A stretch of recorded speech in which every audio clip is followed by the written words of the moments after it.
ನಮಸ್ಕಾರ. ನುಡಿ ಬೆಳಕು ವಾಸುದೇವ ನಾಡಿಗ್ ಅವರ ಪ್ರಜಾವಾಣಿಯ ಅಂಕಣ ಬರಹ ಬೆಲ್ಲದ ಕಟ್ಟೆಯೊಳಗೆ ಬೇವು.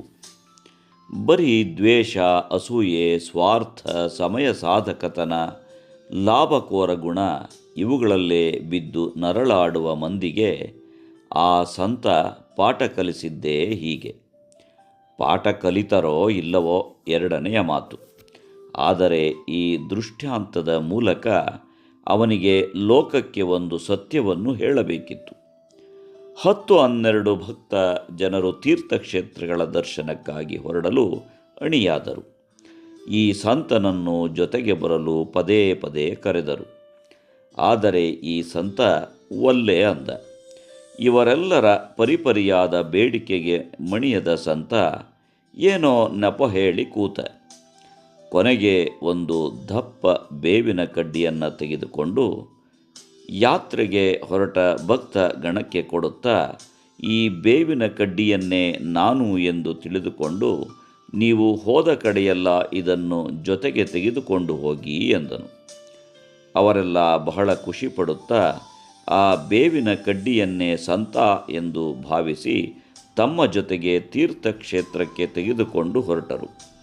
ಕಾಶಿ, ಗಯಾ, ಬದರಿ, ಕೇದಾರ, ಹರಿದ್ವಾರ ಎಂದೆಲ್ಲ ಸುತ್ತಾಡಿ ಹಲವು ದಿನಗಳ ನಂತರ ಹಿಂದಿರುಗಿ ಆಶ್ರಮದ ಆ ಸಂತನ ಬಳಿ ಬಂದು ಸಂತ ಕೊಟ್ಟಿದ್ದ ಬೇವಿನ ಕಡ್ಡಿಯನ್ನು ಹಿಂತಿರುಗಿಸಿದರು. ಅವರು ಜತನವಾಗಿ ಇಟ್ಟುಕೊಂಡು ವಾಪಸ್ಸು ಕೊಟ್ಟ ಬೇವಿನ ಕಡ್ಡಿಯ ಬಗೆಗೆ ಸಂತನಿಗೆ ಅಚ್ಚರಿ.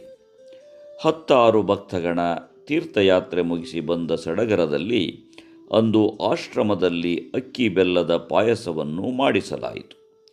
ಪಾಯಸ ಕುದಿಯುವಾಗ ಯಾರಿಗೂ ಗೊತ್ತಾಗದ ಹಾಗೆ ಸಂತನು ಆ ಬೇವಿನ ಕಡ್ಡಿಯನ್ನು ಅದರೊಳಗೆ ಹಾಕಿದ. ಎಲ್ಲರೂ ಊಟಕ್ಕೆ ಕುಳಿತಾಗ ಪಾಯಸವನ್ನು ಬಡಿಸಲಾಯಿತು. ಸಿಹಿಯಾಗಿರಬೇಕಿದ್ದ ಪಾಯಸದಲ್ಲಿ ಕಹಿ ಕಾಣಿಸಿ ಎಲ್ಲರಿಗೂ ದಿಗ್ಭ್ರಮೆ.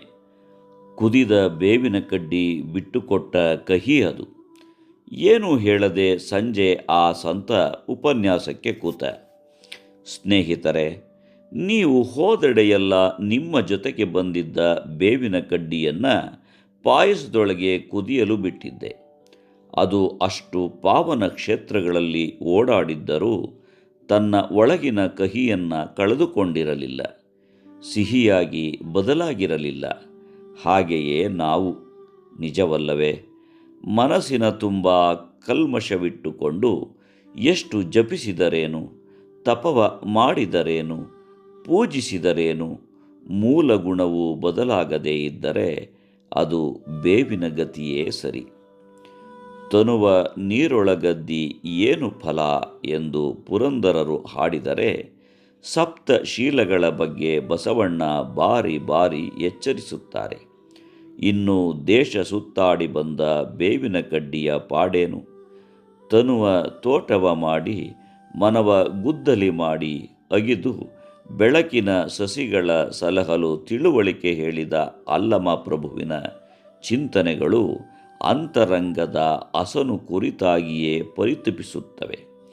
ನಿರ್ಮಲವಾದ ಮನಸ್ಸುಗಳಿಗೆ ಯಾವ ನದಿ ದೇಗುಲಗಳ ಹಂಗಿರದ ಹಾದಿ ಕೈ ಬೀಸಿ ಕರೆಯುತ್ತಲೇ ಇದೆ. ನಮಸ್ಕಾರ. ಧನ್ಯವಾದಗಳು.